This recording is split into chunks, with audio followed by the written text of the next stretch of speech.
permitió la obtención de la penicilina, el hongo Penicillium notatum y Penicillium chrysogenum. De ellos se sacó la penicilina y pues obviamente hoy en día son muchos los medicamentos no solo naturales, porque la penicilina inicialmente fue natural, sino sintéticos que se han ido obteniendo y hacen parte de las penicilinas. Entonces,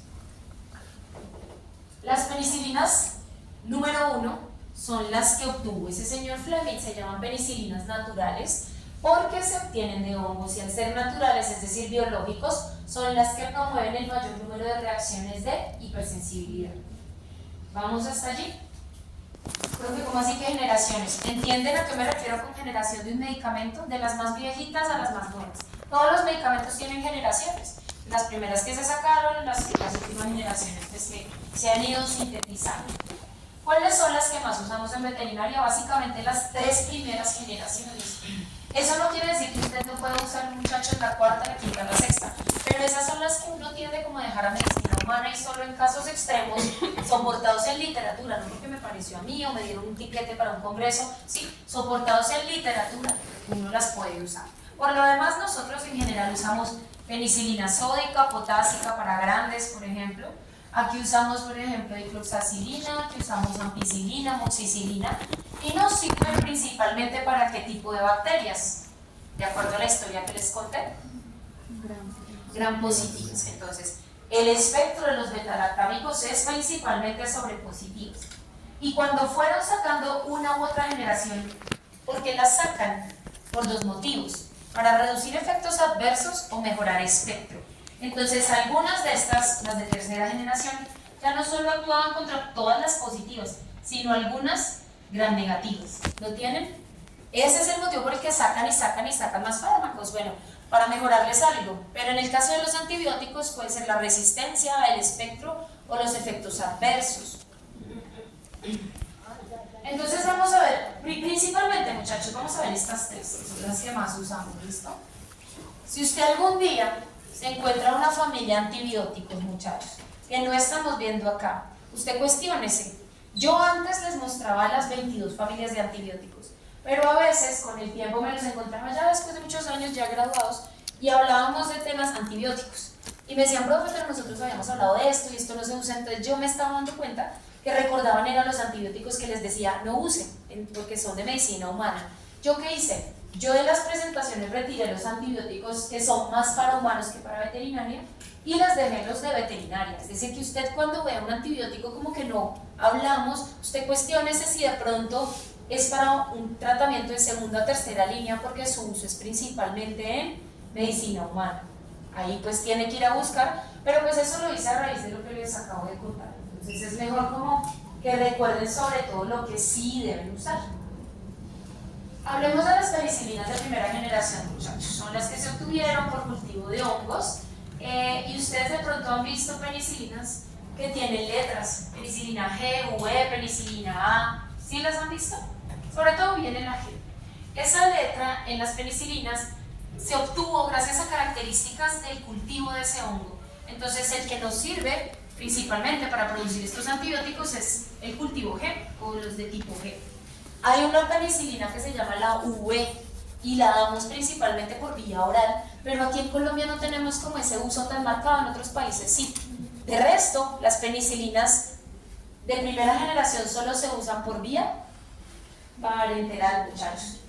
¿Habían escuchado penicilina sódica o potásica?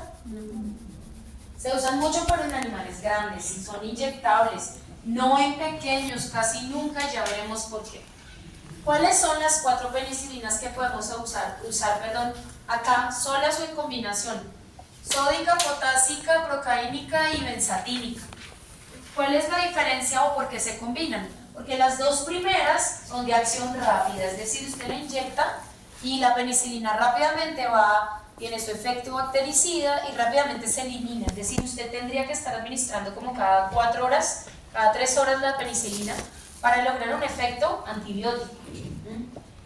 ¿Con qué se combinan? Con penicilinas de acción lenta, que no actúan inmediatamente, muchachos, sino con el paso de los días. Entonces tiene sentido que usted encuentre frasquitos de penicilina que combinen penicilina sódica con benzatínica. Claro, muchachos, la primera alcanza el efecto rápido y la segunda lo mantiene varios días. ¿Por qué se usan más en producción, por ejemplo? Bueno, primero por el tamaño de los animales. Es decir, si es un ternero, un potro, uno a veces tiene cuidado con la penicilina. Pero sobre todo en animales grandes. ¿Y por qué? Porque con una o dos dosis usted cubre todo el esquema antibiótico. ¿A qué llamamos un esquema convencional de antibióticos? Cuando administre un antibiótico convencional, un tratamiento que dure unos 7 días. Si yo trato una infección bacteriana por 2 días o 3 días, promuevo la resistencia. Pero pilas, con formas convencionales. No me hablen de la citromicina, que es una forma modificada. ¿Listo? Si yo trato con un antibiótico 3 días, muchachos, y retiro el antibiótico, al tercer día es cuando uno promueve la presión de selección sobre bacterias resistentes. Y pilas, porque ahí es cuando el animal se ve mejor, cuando empieza a mejorar. Uno tiene que educar a la clientela y decirle, mire, usted va a ver mejoría al tercer día. Ahí es cuando más tiene que darle el antibiótico, porque de lo contrario la infección se vuelve peor. Realmente el tratamiento antibiótico debe ir hasta 6 o 7 días para evitar que se multipliquen esas bacterias que están adquiriendo resistencia. ¿Estamos? Entonces con estos fármacos usted ve que una dosis cubre los 7 días, pero ¿porque son qué? Una combinación de una de acción lenta y acción rápida. Y es que miren, estas de acción lenta se ha encontrado en algunos animales que pueden tener tiempos de eliminación hasta de 26 o 4 o 5 días, es decir, que duran bastante en el animal y permiten pues que usted solo dé una administración. ¿Para qué tipo de microorganismos sirven? Principalmente gram positivas, pero pilas, gram positivas que no tengan resistencia. Algunas cepas de bacterias han adquirido resistencias muy conocidas, como por ejemplo, muchachos, Staphylococcus. Entonces, si no son resistentes y son positivas, las penicilinas de primera generación alcanzan a cubrir allí a la bacteria. ¿Estamos? Profe, ¿yo cómo sé si hay resistencia o no hay resistencia? Lo primero es que la infección no ha tenido tratamientos previos, ¿sí? Lo segundo es que la infección en piel o bueno, en el, no sé, el respiratorio, bueno, está la infección, pero parece no estar complicada en términos de que el curso o la evolución de la enfermedad no ha sido tan agresivo y tan rápido, depende de la bacteria, claro, es general lo que les estoy diciendo.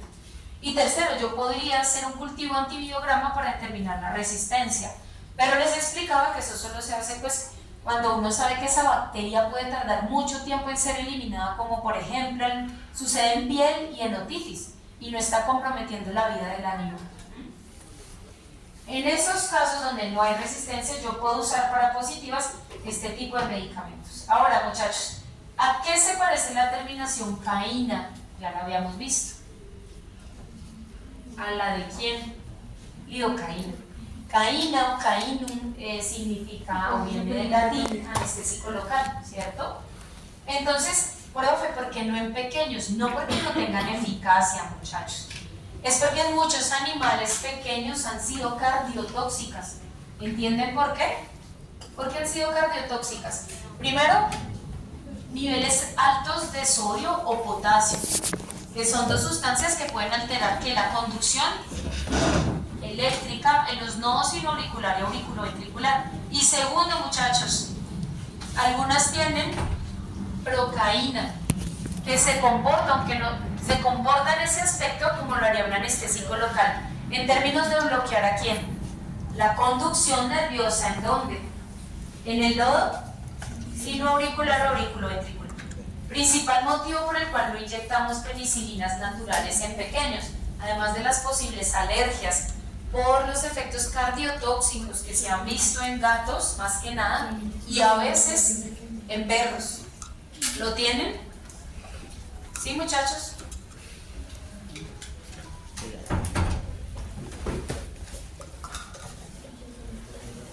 ¿Cómo así penicilina? Para primera generación. ¿Qué pasó con las penicilinas? Que alrededor de 10 años después de su uso, si no menos, ya había un montón de cepas resistentes. Porque cuando se sacaron las penicilinas, muchachos, ¿había estudios clínicos ya? No había nada. Entonces, ¿cómo lo usaban?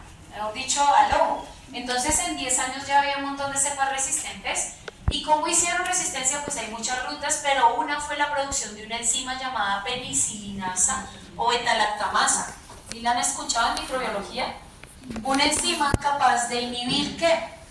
La bacteria llegaba y producía esa enzima y evitaba que la penicilina se uniera al receptor en su superficie. Entonces, ¿cuál fue la ventaja de la segunda generación, cierto? Que la hicieron del mismo espectro, los mismos efectos adversos, pero resistente a la penicilinasa, que es la enzima que inicialmente produjeron bacterias gram positivas para resistir los efectos de las penicilinas. Esa fue la ventaja de la segunda generación. De aquí a quien usamos dicloxacilina, pero también está la cloxacilina, contra los mismos microorganismos gram positivos que actuaban las penicilinas de la primera generación. ¿Qué mejoraron en la tercera generación, chicos?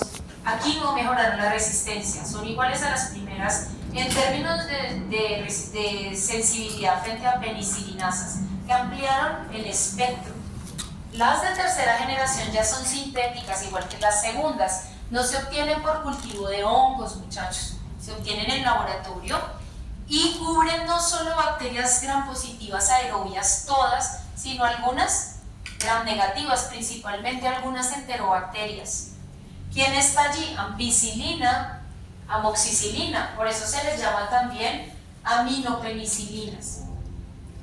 Entonces, muchachos, las de primera generación todavía son naturales, es decir, que ¿en qué unidades se expresan? Si son biológicos, internacionales, listo, en unidades internacionales. Mientras que las de segunda y tercera generación ya son sintéticas, ¿en qué unidades se expresan?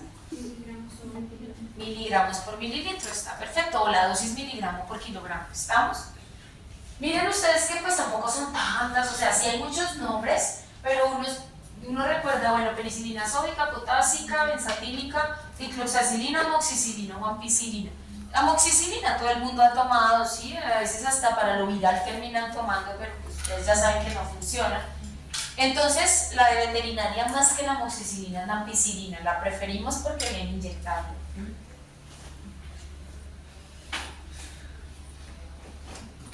Entonces, muchachos, todos los antibióticos, todos tienen efectos secundarios. Consideren o recuerden que un efecto secundario es producto del mismo mecanismo de acción del fármaco. Entonces, ¿cuál es un efecto secundario común y silvestre para todos los antibióticos? El daño de la mucosa. Bueno, entonces hay varias cosas. Por la vía oral, la mayoría de los antibióticos son irritantes de la mucosa, algunos más, otros menos. Pero miren, muchachos, si los antibióticos matan bacterias, ¿no es normal que afecten la flora? Y donde hay flora intestinal, respiratoria, en la piel. Todos los antibióticos, todos, muchachos, van a alterar la flora normal del animal. ¿Entienden por qué el riesgo de dar ese tipo de fármacos en rumiantes? Una vez es como que, ya les cuento, pero en ellos uno mira si es estrictamente necesario o no cambiar la flora. Lo mismo en fermentadores secales, en un conejo, en un caballo. ¿Listo? Porque ellos no tienen la posibilidad como decir, ay, yo voy a acabar con la flora gram positiva que está enfermando el animal y no voy a tocar la de la piel, yo no voy a tocar la del tracto respiratorio, no, muchachos. El antibiótico llega y mata lo que sea, es decir, usted inyectó la penicilina y le dio flora al animal, va a matar la flora que le está dando ahí el probiótico, porque él no tiene la capacidad de distinguir cuál es la patógena y no. Entonces, todos van a generar algo que se llama una disbacteriosis, que si hablamos de los efectos más comunes, pues tienden a ser digestivos. Dolor abdominal, de pronto el animal tiene gases o flatulencias y puede llegar a tener diarrea. Y si eso es normal, muchachos, ¿qué será normal a mediados y finales del tratamiento antibiótico? Dar flora, no se le olvide, porque de la flora depende la respuesta inmune en la mayoría de seres vivos a nivel intestinal, no sé si ya lo vieron. Entonces usted no va a ser de los que deja sin flora el animal. Muchachos, si la flora es un ecosistema y acabamos con uno de los microorganismos, ¿los otros colonizan? Exacto. Y por eso es que si uno no repone flora, usted termina el tratamiento antibiótico, todo muy bien en el animal, y al mes tiene una infección por hongos. Es de esperar. Entonces siempre hay que volver a darle un balance, un equilibrio a esa flora. ¿Estamos? ¿Van hasta allí? Sé que se están esforzando porque hoy se ven, algunos, no todos, pero algunos no se ven muy bien, se ven cansados, pero bueno, lo están logrando ya casi, muchachos. No, es que uno desde acá pues sí decía la gente con las ojeras, como están los cachetes, pero también lo han visto así, muchachos. Yo estaba así la semana pasada. Collar está ya, pensé. Collar está pensando en infecciones. Ella. Y con los rojos, que es que ya se sueña el sueño. ¿Se quiere estirar? Y collar como un tomate. ¿Agüita? Yo tengo un furio. No, es estirar la pata. No, muchachos, no vale la pena. Pero hay otra persona que si lo requiere. Estirar la pata.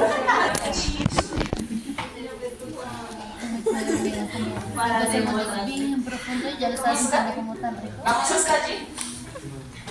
Entonces, chicos, ¿qué es también frecuente por antibióticos? Y eso que les estoy mostrando por líneas, es decir, los betalactámicos son como la línea más light, ¿sí? Es más, si usted busca antibióticos para gestación, usted encuentra betalactámicos, a menos de que la hembra sea hipersensible a penicilinas. Pero muchachos, aún siendo los light, generan dolor abdominal, generan disbacteriosis, diarrea y lo otro, todos, grábeselo, todos los antibióticos son altamente nefrotóxicos. Todos los fármacos pueden ser nefrotóxicos, eso está claro, o hepatotóxicos, si son sistémicos. Pero los antibióticos particularmente les encanta el riñón.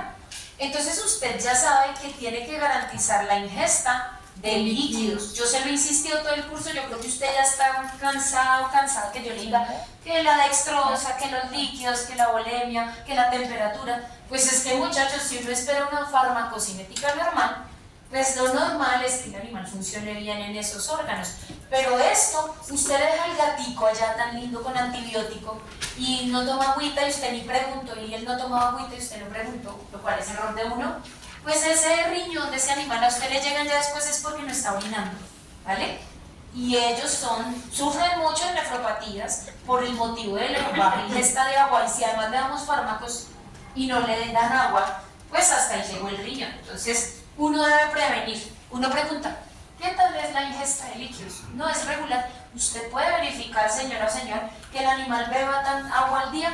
Cómprale lo que sea, pero tiene que verificar que tome agua. No toma casi líquido. Bueno, yo le dejo subcutáneo un depósito de líquido cada 2 días. Uno puede hacer eso, muchachos, para proteger la función renal, sobre todo de los gatos, muchachos. ¿Listo? Todos son nefrotóxicos, toditos. ¿Listo? Y por vía oral, la mayoría de antibióticos, lo que estábamos hablando, son irritantes, unos más y unos menos. Y los más hacen parte de las 4 líneas primeras que vamos a ver, de las primeras 4 líneas que vamos a ver. ¿Estamos hasta allí? Muchachos, normalmente, si uno registra un nuevo nombre, sea de un fármaco o de lo que sea, a usted la superintendencia le dice si puede registrar el nombre o no. Es decir, yo no puedo salir el día de hoy y crear una universidad y ponerle UTCA también. ¿Listo? Porque eso no es legal. Entonces, con los medicamentos es lo mismo. Pero ustedes dirán, profe, ¿por qué todos estos terminan en de penicilina? Solo con las penicilinas naturales y en reconocimiento a que encontramos el primer grupo de antibióticos, gracias a Fleming, se permite que los nombres comerciales tengan esa similitud, como por decir, bueno, las penicilinas fueron el primer grupo allí de antibióticos. Pero salvo en ese caso, los demás antibióticos no deben tener cierto número de letras parecido en el prefijo o en el sufijo. ¿Estamos? O sea, al principio del nombre o al final. Esto sería prohibido para otros fármacos. Estos son todos inyectables, es decir, que esos 3 ejemplos de ahí son penicilinas. ¿De qué generación? De la primera. ¿De la primera? ¿Listo? Si el animal es alérgico a penicilinas, pues usted no puede usar betalactámicos. Profe, ¿yo cómo sé que un animal es alérgico? Primero, hay historia. Tiene que preguntar. Si no hay historia, pues uno no va inyectando la penicilina. Uno suele usar, si hay tiempo, uno puede hacer prueba de alergia, ¿sí? A nivel intradérmico, medir el calibre de lo que inyectó y en 3 días, igual que la tuberculina, evaluar si creció el diámetro. Él es como alérgico. Pero lo otro que uno puede hacer es mucosas. Usted mira, toma una fotico de la mucosa ocular, ¿cierto? Y luego le coloca unas goticas de penicilina. Créanme que un animal que vaya a montar una reacción anafiláctica luego ese ojo lo tiene totalmente inflamado, ¿cierto? Y rojo. Entonces, idealmente hagan eso antes de inyectar la penicilina o de administrarla por el riesgo que existe de alergia. ¿Quiénes son los otros fármacos de esta gran familia? Las cefalosporinas. ¿Y las cefalosporinas en qué mejoraron respecto a las penicilinas? Pues que todas son sintéticas y que no solo cubren todas las gram positivas aerobias, sino que también pueden cubrir algunas más o menos gram negativas. ¿Listo? Algunos gram negativos. No les estoy colocando todos los fármacos, en estas tablas solo tienen algunos. ¿Conocen alguno de esta primera generación de cefalosporinas? Cefaloxina. Entonces, ¿cuál? Cefalexina, cefalotina. Entonces de acá usamos bastantes. Hay una paradoja en los antibióticos. Les encanta ir al riñón y si no hay una correcta hidratación promover nefrotoxicidad. Pero miren la paradoja. Si van bien al riñón, ¿no será que en infecciones urinarias son útiles? Sí. Esa es la paradoja. Entonces usted va a ver que los más nefrotóxicos casualmente también los envían para infecciones de las vías urinarias. Lo que pasa es que uno pues tiene que garantizar que no le vaya a faltar oxígeno a ese riñón. Entonces, entre las penicilinas y las cefalosporinas son más nefrotóxicas. Una hipovolemia y usted está dando una cefalexina y ese riñón empieza allí una glomerulitis y todo el daño que procede a esa glomerulitis. ¿Listo? Pero si está bien hidratado el animal, pues evitamos el daño en la función renal. Sin embargo, usted ve lo siguiente: excelentes para infecciones del tracto urinario. ¿Por qué esto es mejor para infecciones del tracto urinario respecto al grupo anterior? Porque aquí me cubren también gram negativas. ¿De qué tipo, muchachos? ¿Dónde está? Enterobacterias. Y las infecciones urinarias en los seres vivos, principalmente, ¿de dónde proceden? Son bacterias que ascienden y muchas son a partir de la materia fecal. Entonces, en ese sentido, pues básicamente, qué bueno que alcancen a cubrir enterobacterias. Esta es, por ejemplo, la primera línea de tratamiento de infecciones, primoinfecciones urinarias en todos los seres vivos, no complicadas. La primera infección urinaria que le dio a esa perrita o a ese perrito, ese gatico o gatica, uno puede empezar con cefalexina. Vamos hasta allí, muchachos. Igual no es el único tejido al que se dirige, también funcionan en tejidos blandos y han sido opción en tejido óseo. Muchachos, ¿cómo es el esquema en una infección de músculo? ¿Cuántos días? Mínimo 7 días, listo. ¿Cómo será la duración de un esquema para tratar una infección en hueso? Hasta 20 días, depende del hueso. Si es un fémur, 15 días. Si es una vértebra, 20 días. Entonces recuerden, y qué bueno que vea yo que hacen ya el análisis, de que la duración también depende de si el tejido es más o menos irrigado. Porque llegue a hueso no quiere decir que llegue en el mismo tiempo a todos los huesos. Depende del volumen del tejido, lo habíamos mencionado.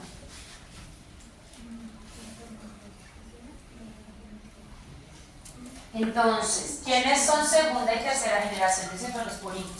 Profe, ¿existen más generaciones de cefalosporinas? Chicos, sí, existen más. Pero les decía, yo estoy tratando, y así lo voy a hacer, de mostrarles las herramientas más frecuentes de uso en veterinaria para que cuando usted tenga dudas el día de mañana, porque no recuerda si vimos eso, usted se obligue a leer y a ver de verdad si se usa o no con frecuencia de pronto el nuevo antibiótico que le están mostrando. ¿Estamos? De segunda generación, ¿conocían alguno? Ya. Sí, eso está como haciendo polvo. ¿Conocen alguno de estos? Hay varios. Cefuroxima, ceftriaxona.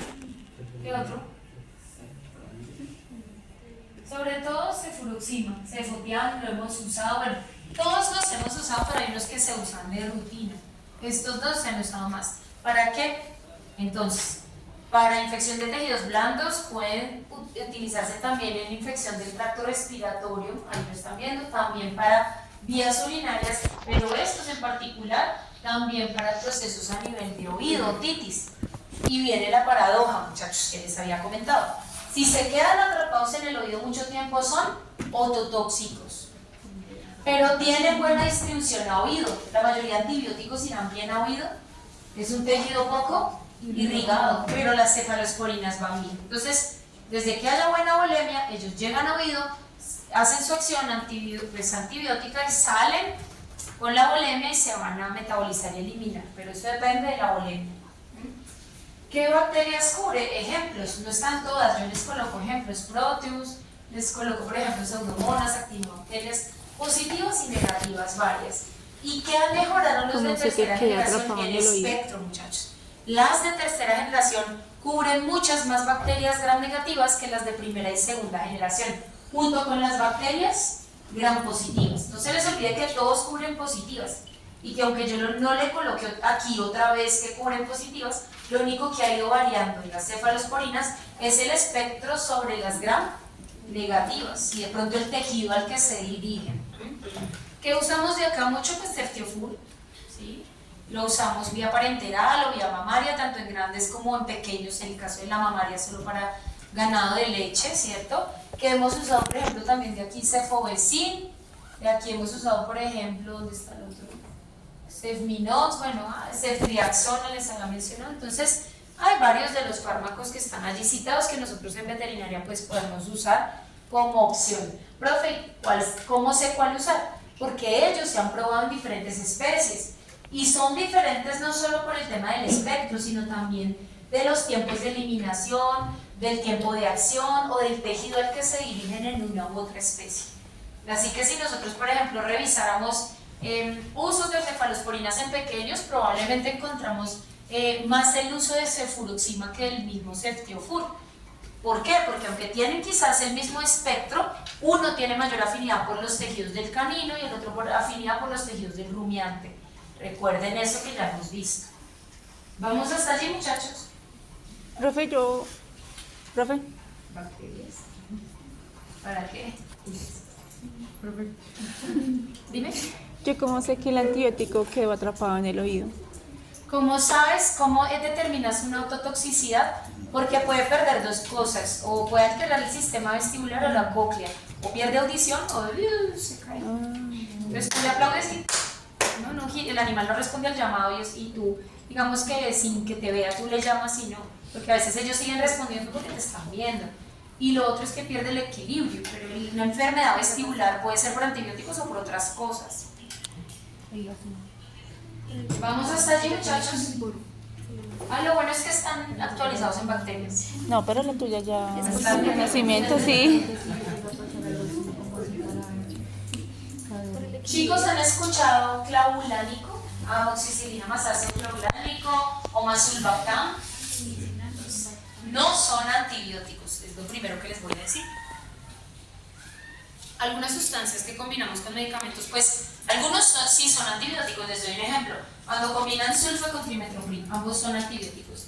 Pero cuando usted ha escuchado amoxicilina, ampicilina, masulbactam o más ácido clavulánico, estas sustancias no son antibióticos. ¿Pero qué permiten? Son sustancias que evitan el mecanismo de resistencia de algunas bacterias, ¿cierto?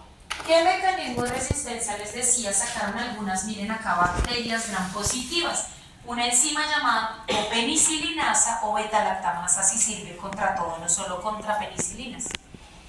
Las beta-lactamasas son enzimas que se van a unir ¿a quién? A la penicilina. Este en amarillo es la penicilina, es la estructura química.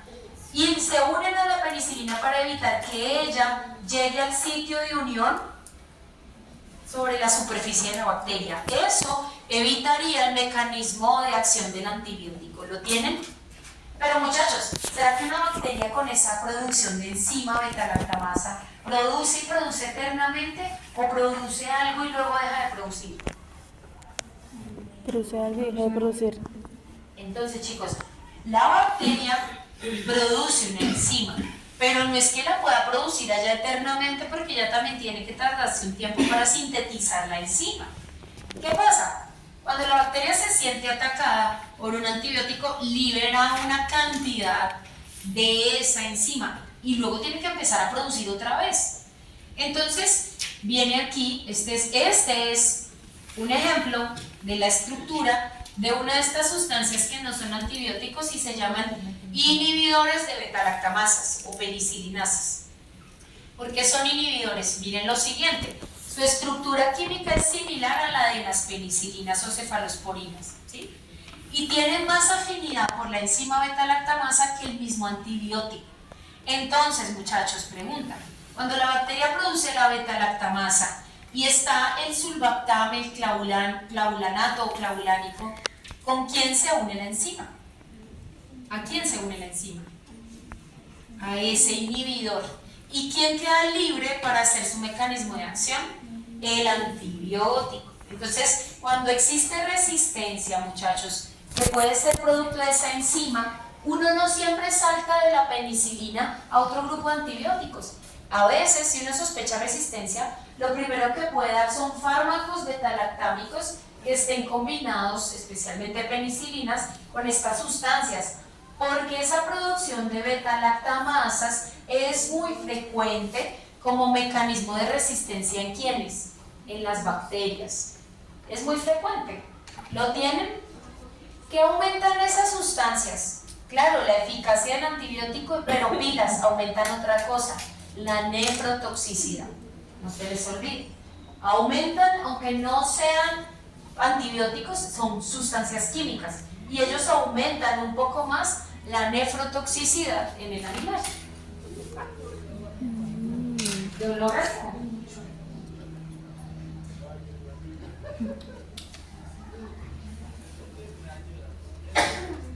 Otra familia, muchachos.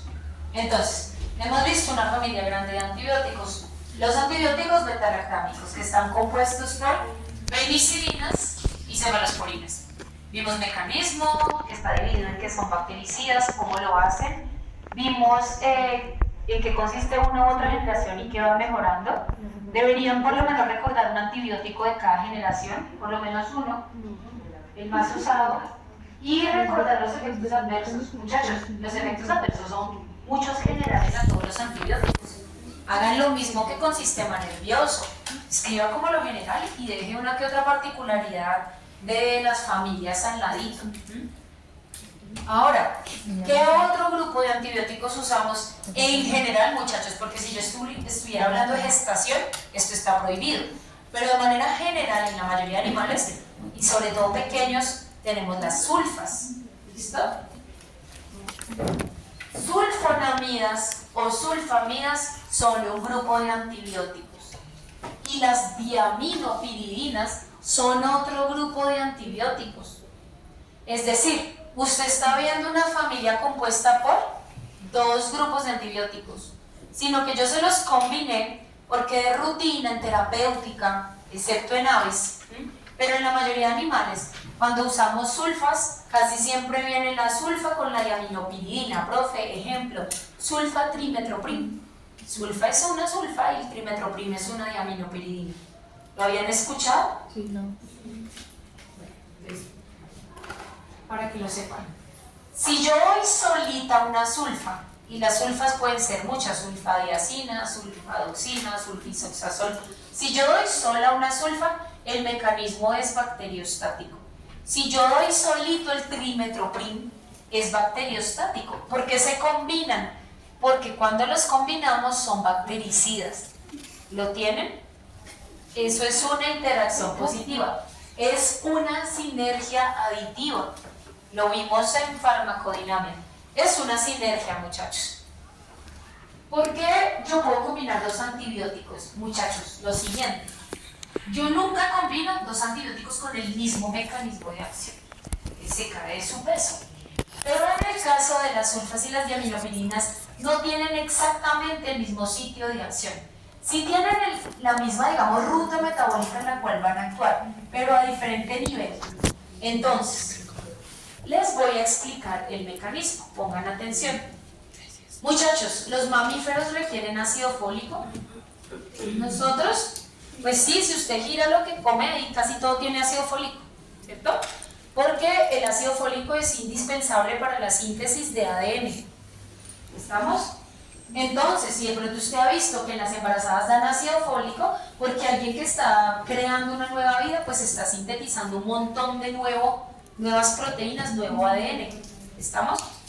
Las bacterias, los hongos y los parásitos son incapaces capaces de tomar el ácido fólico de la dieta, ¿listo? Lo sintetizan por sí mismos, per se, no lo toman del ambiente. Entonces ellos tienen una ruta metabólica, las bacterias, los hongos y algunos protozoarios, para sintetizar su propio ácido fólico, precursor del ADN. ¿Lo tienen? ¿Cuál es esa ruta? Les voy a describir. Ellos emplean dos moléculas que se llaman pteridina y PABA. El PABA son las siglas para ácido para aminobenzoico. PABA, ¿listo? Más fácil. PABA. Ese es el precursor del ácido hidroperoico, precursor del ácido hidrofólico, precursor del ácido fólico. ¿Que me estás grabando o es el audio? Ah, listo. Precursor del ácido tetrahidrofólico, chicos, que es el ácido fólico.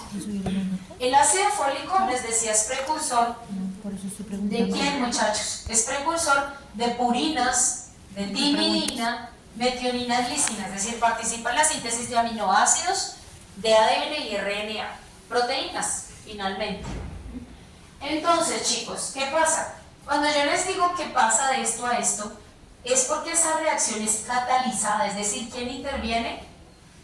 Una enzima. Lo mismo, acá otra, una enzima, acá otra, una enzima.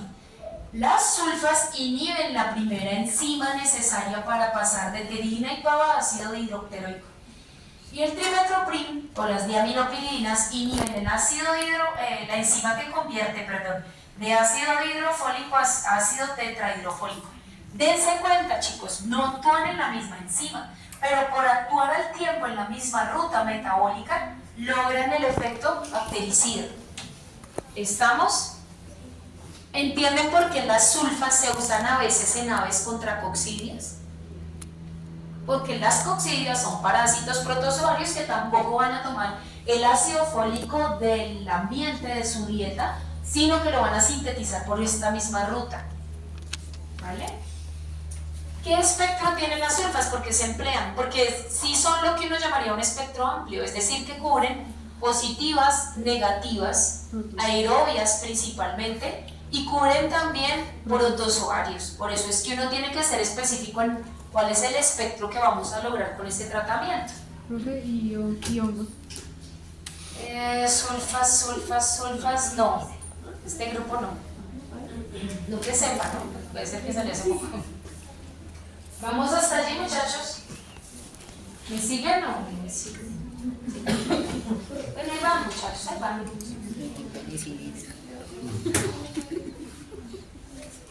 ¿Y qué? Que le entendió penicilina.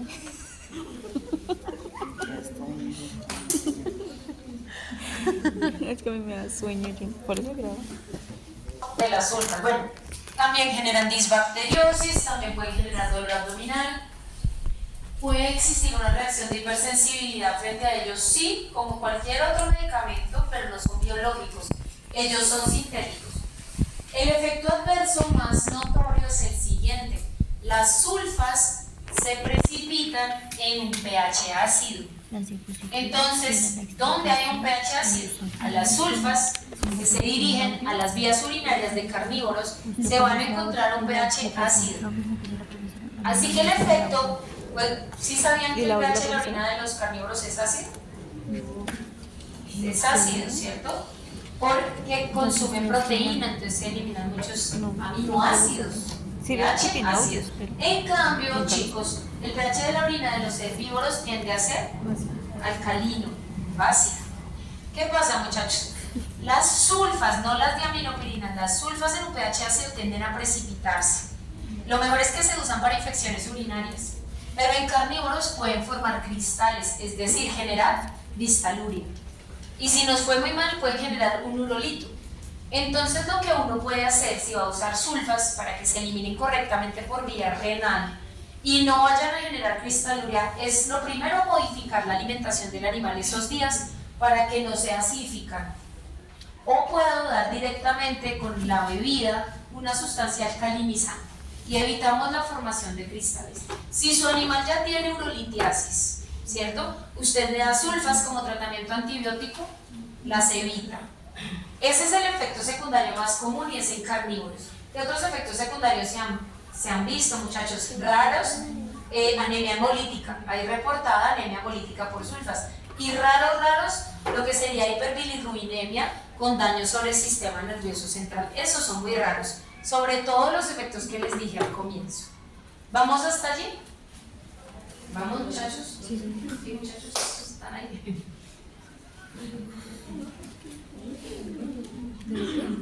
Estas no son todas las sulfas. Lo que quiero que tengan claro es que yo a ustedes les estoy dando una lista pequeña de antibióticos. Cuando les muestro así, cuando les muestro, por ejemplo, penicilinas, cefalosporinas, no estoy dándoles todas. Son muchísimas. Aquí son listas grandísimas. Les estoy dando algunas. ¿Cuáles? Las que se han reportado, se han empleado en veterinario. O más reportadas, porque hay otras que no están aquí y también se han usado en veterinario. Las sulfas tienen varias clasificaciones, chicos. Se pueden clasificar por generación, ¿vale? Se pueden clasificar también por vida media. Y las sulfas se pueden clasificar también por si se absorben o no a nivel intestinal. ¿Qué clasificación les estoy mostrando acá? Las de la vida media. Pero muchachos, ¿recuerdan en qué especie las sulfas son bastante tóxicas? Pues nefrotóxicas sí, pero ¿en qué especie es el metabolismo de las sulfas? Era como malo. En rumiantes. En rumiantes. No lo he dicho. En rumiantes. No le han pegado. Cerca, tibia. En cerdos. En cerdos. En cerdos, cuando vimos farmacocinética, yo les dije que los cerdos eran deficientes en metabolismo de fase 2 o reacciones de sulfatación o todo lo que tuviera azufre.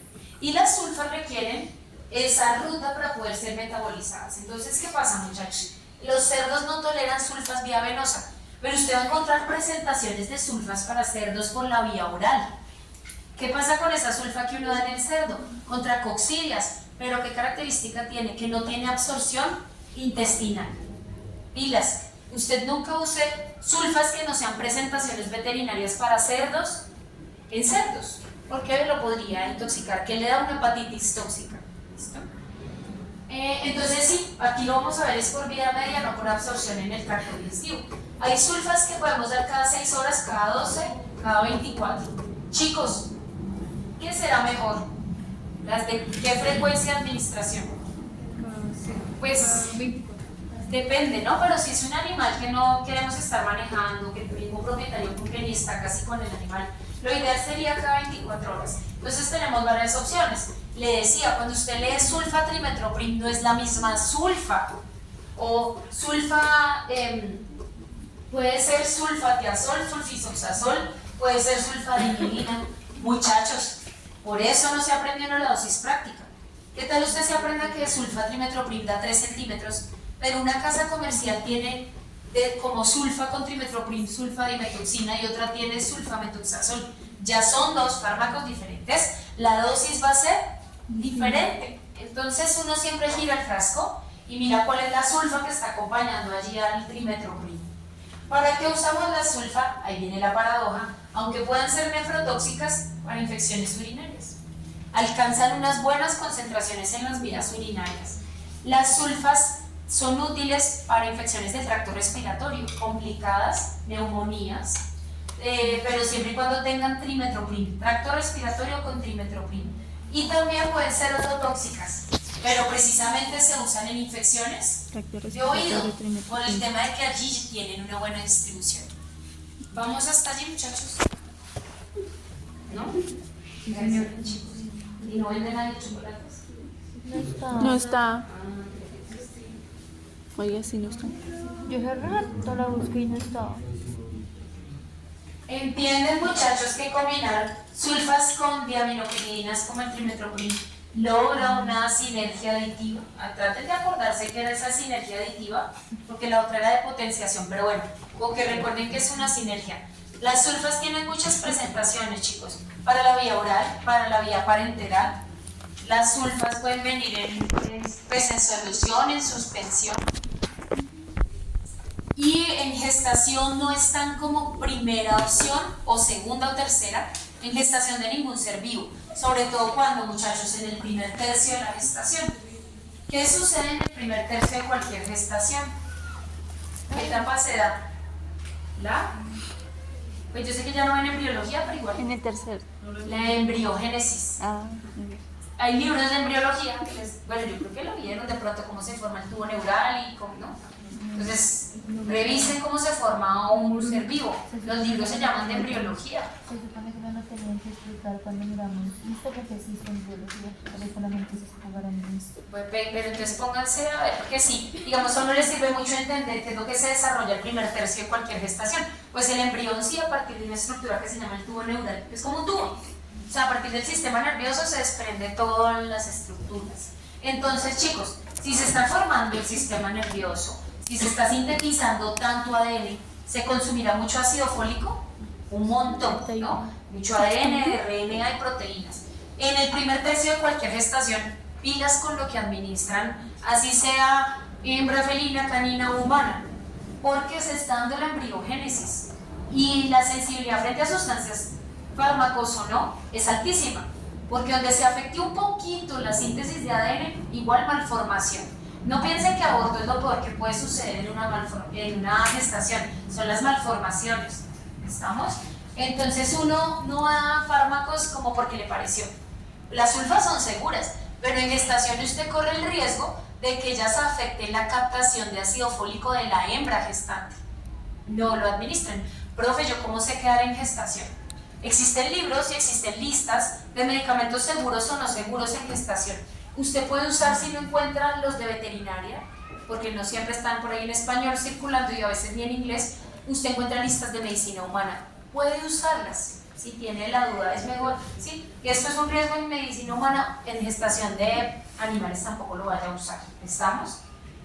Entonces es como la única allí contraindicación, junto que su paciente no tenga hipovolemia o que su paciente no tenga urolitiasis, porque no deberían ser administradas las sulfas.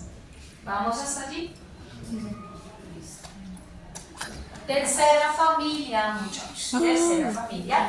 De las 4 primeras grandes familias que estamos viendo de opciones de antibióticos. Chicos, ¿qué espectro hemos visto? Principalmente sobre positivas, una que otra negativa. ¿Qué espectro no hemos visto bien? Sobre gram negativas.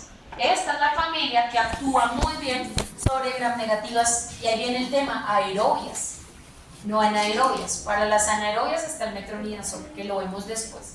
Pero para las aerobias, si usted quiere actuar sobre gram negativos, tiene los aminoglucósidos, ahí está la gentamicina, que yo creo seguro han escuchado. Gentamicina, neomicina, hay varios.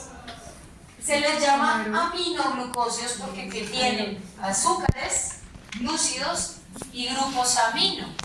Y como yo traté como de combinar, hay familias que tuvieran cercanía o interacciones, les coloqué una familia aquí adentro que se llaman los aminociclitoles, porque tienen grupos amino, pero no tienen glúcidos sino ciclitoles.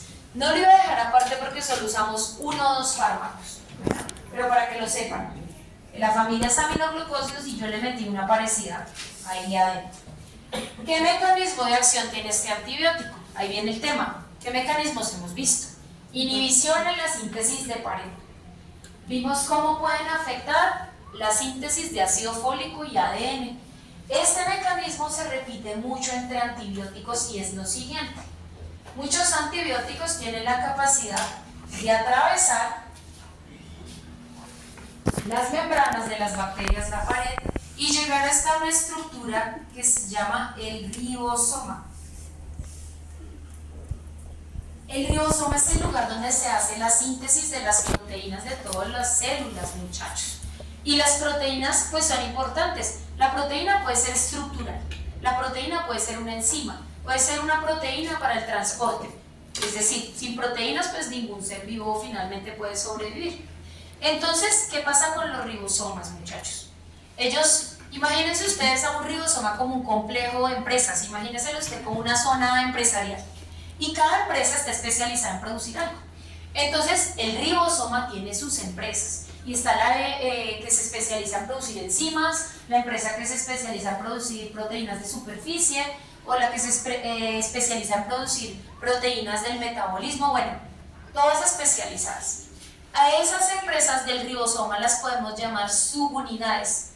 Y el ribosoma de rutina tiene más, pero de rutina hay unas subunidades que si las bloqueamos, afectamos la producción de proteínas muy importantes para el organismo, para la célula.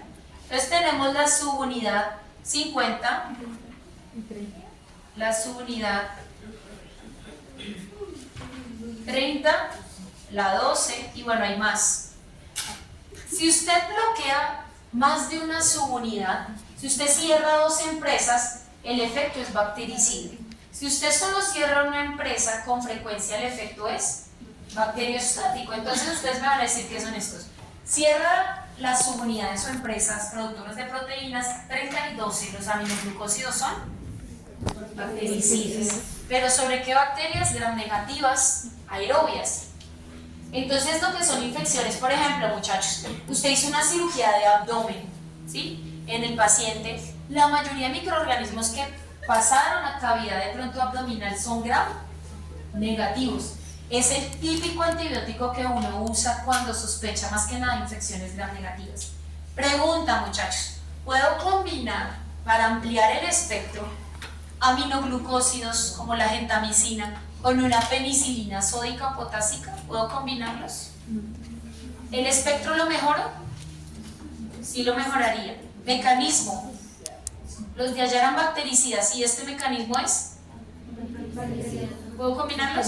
Sí. Les dije que allá no podían mezclar con bacteriostáticos, pero aquí los dos son bactericidas. ¿Y son bactericidas por la misma ruta?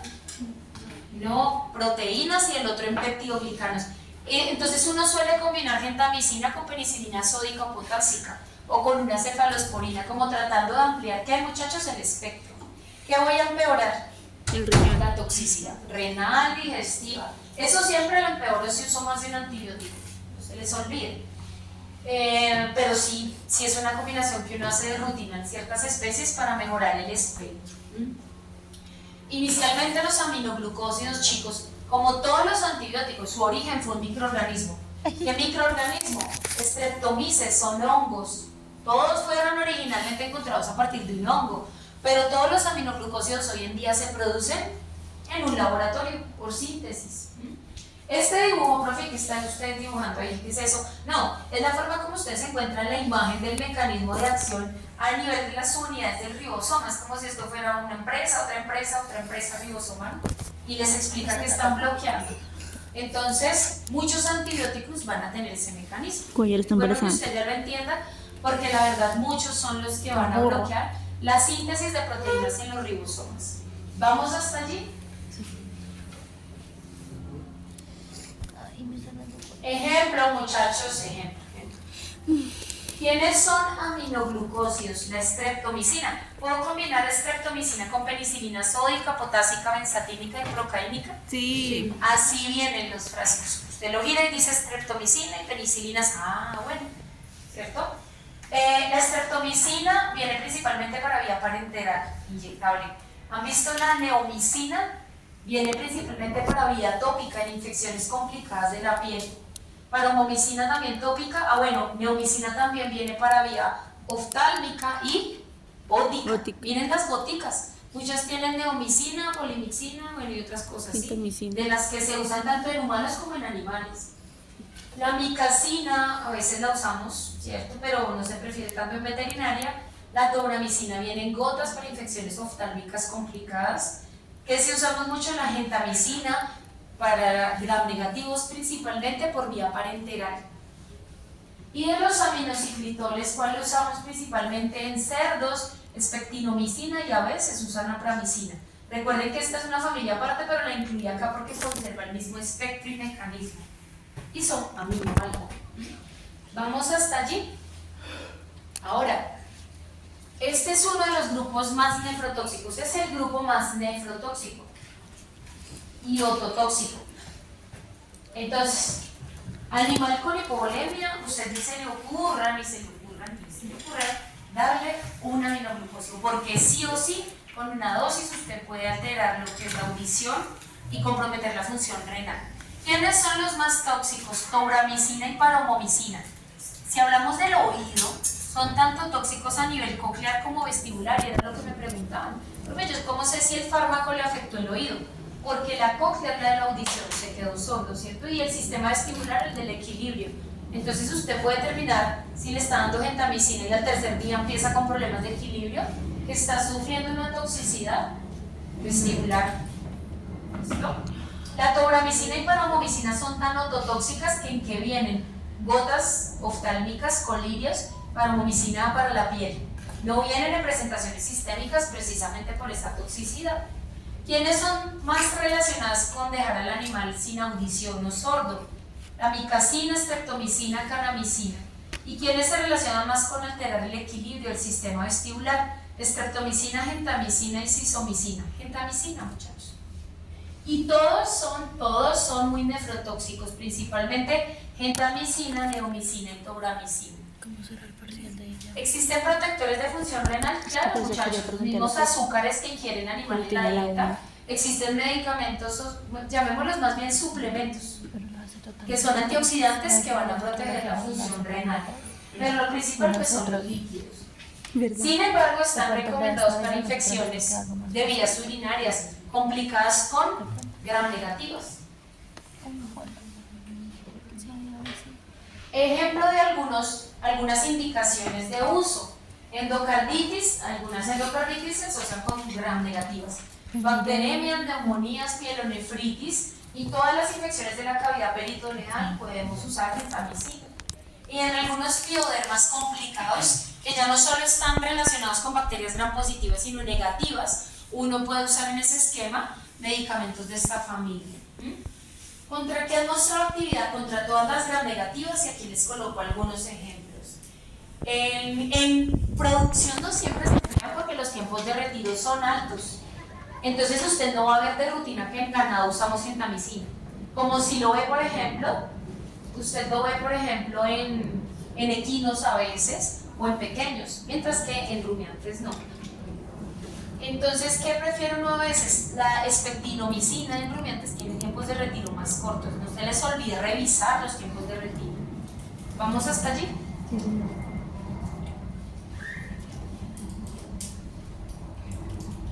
Y les decía que de las primeras 4 gran familias de antibióticos que vamos a ver y que se usan de rutina, pues teníamos una que es relativamente tóxica, ha sido mal empleada, pero que tiene un buen espectro, y son las tetraciclinas.